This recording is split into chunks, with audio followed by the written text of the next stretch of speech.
PNRR.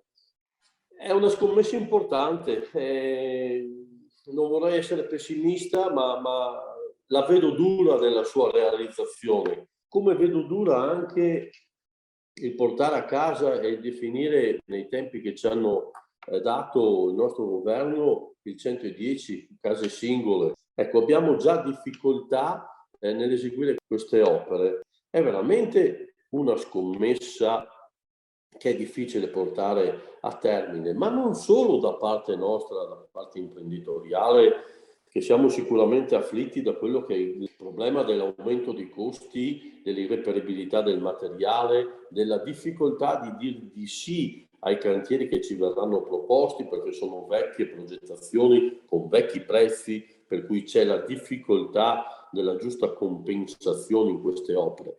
Ma la vedo difficile anche dal punto di vista della progettualità. Si tratta di soldi che devono essere non spesi, ma devono essere spesi bene, in un'ottica di lavoro per il futuro. E quando si deve spendere bene, perché è fondamentale, ci deve essere una progettazione particolarmente puntuale e attenta.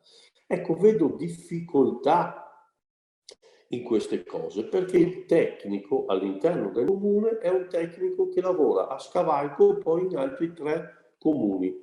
Allora mi chiedo che capacità hanno queste amministrazioni di progettare e di portare a casa di qualcosa che sia effettivamente finanziabile. Ecco, questo secondo me è un problema grosso, tant'è che avevamo anche proposto una sorta di un pool di tecnici che potesse essere provveduto dalla provincia, che potesse andare in assistenza a questi comuni, no? Perché da solo non ce la fanno.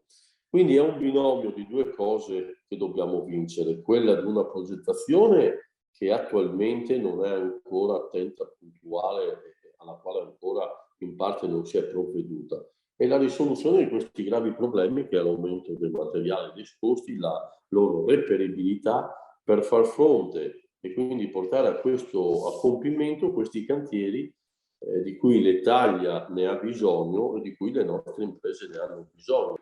Se si ferma l'edilizia, si ferma una fetta importante dell'economia nazionale. Se c'è la paralisi del mondo delle costruzioni, si ferma la salvaguardia del territorio, la riqualificazione di tutti i nostri fabbricati, delle nostre città.